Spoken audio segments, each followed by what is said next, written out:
আসসালামু আলাইকুম এভরিওয়ান, আফসারাস কিচেনে আপনাদেরকে আরও একবার স্বাগত জানাই। আমার আজকের রেসিপিটি হবে অসাধারণ স্বাদের নওয়াবি সেমাই। কম বেশি সবাই এই সেমাইটির নাম শুনেছেন। তো আজকে আমি আপনাদের কোনো প্রকার ক্রিম আর কনডেন্স মিল্ক ছাড়া এই সেমাইটি তৈরি করে দেখাবো।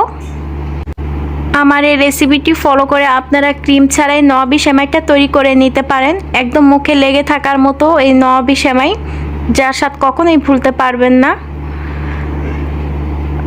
তো আশা করছি সম্পূর্ণ ভিডিওটি ভালো লাগবে। চলুন তাহলে কথা না বাড়িয়ে মূল রেসিপিতে চলে যাই। তো এখানে আমি আগে থেকে একটা প্যান বসিয়ে রেখেছি, এর মধ্যে 3 চা চামচ ঘি দিয়ে দিচ্ছি। ঘিটা গরম হয়ে যাওয়ার পর আমি কিশমিশ, কাঠবাদাম কুচি, পেস্তা বাদাম কুচি দিয়ে ভালোভাবে একটু ভেজে নিব। তো বাদাম কিশমিশগুলো কিন্তু ভাজা হয়ে গেছে। এখন আমি এখানে হাফ কাপ লাচ্ছা সেমাই দিয়ে দিলাম। আপনারা চাইলে লাচ্ছা সেমাইটা বাড়িয়ে নিতে পারেন। সেমাইটা ভালোভাবে ঘিয়ের সঙ্গে ভেজে নিতে হবে। এখন আমি স্বাদ অনুযায়ী চিনি দিয়ে নিচ্ছি। আপনারা আপনাদের টেস্ট অনুযায়ী চিনিটা দিয়ে নেবেন। তো ঘিটা দেওয়ার কারণে কিন্তু সেমাই থেকে একটা সুন্দর ফ্লেভার আসবে। অবশ্যই ঘিটা দেওয়ার চেষ্টা করবেন। এখন আমি চিনিটা সেমাইয়ের সঙ্গে ভালোভাবে মিশিয়ে নিচ্ছি। তো চুলার আঁচটা কিন্তু কমিয়ে তারপর চিনিগুলো সেমাইগুলো দিয়ে নিতে হবে, তা না হলে দেখা যাচ্ছে পুড়ে যাবে। এখন আমি গুঁড়ো দুধ দিয়ে দিচ্ছি হাফ কাপের মতো। গুঁড়ো দুধটা কিন্তু একবারে দেওয়া যাবে না, অল্প অল্প করে দিয়ে তারপর নাড়তে চাড়তে হবে। দেখা যায় গুঁড়ো দুধ তলায় লেগে যেতে পারে আর পুড়ে দেখা যায় কালারটা নষ্ট হয়ে যাবে।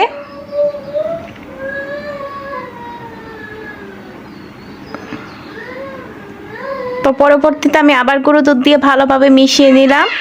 তো এখন আমি একটা প্লেটে সেমাইগুলো ঢেলে দিচ্ছি। তো সেমাইগুলো কিন্তু এই যে এরকম করে ভেজে নিতে হবে, একটু হালকা লালচে থাকবে। তো এখানে আমি একটা প্যান বসিয়ে দিলাম, এর মধ্যে আমি আধা কেজি পরিমাণ দুধ ঢেলে দিচ্ছি। দুধটা আমি ফুল ক্রিম দুধ নিয়েছি।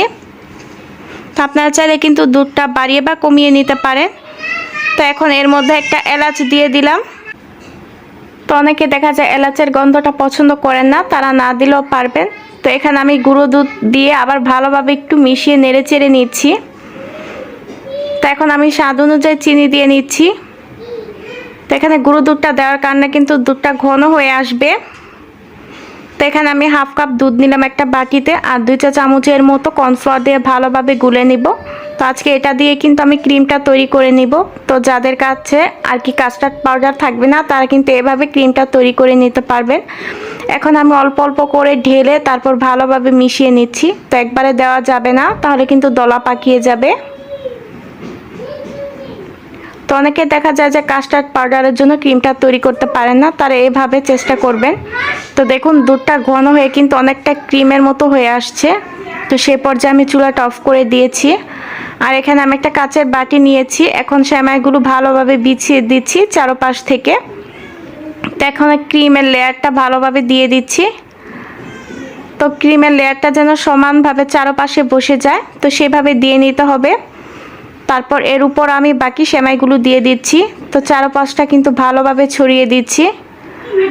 তো এটা কিন্তু আপনারা নর্মাল টেম্পারেচারে রেখে দিবেন, তাহলে ঠান্ডা ঠান্ডা খেতে কিন্তু বেশ ভালো লাগবে।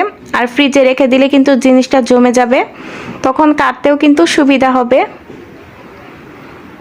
তো এখন আমি উপর থেকে কিছু কাঠবাদাম আর কিছুটা চেরি ফল সাজিয়ে দিব দেখার সৌন্দর্যের জন্য। আপনার হাতের কাছে চেরি ফল না থাকলে নাও দিতে পারেন, শুধু বাদাম দিয়ে সাজিয়ে নিলেই হবে।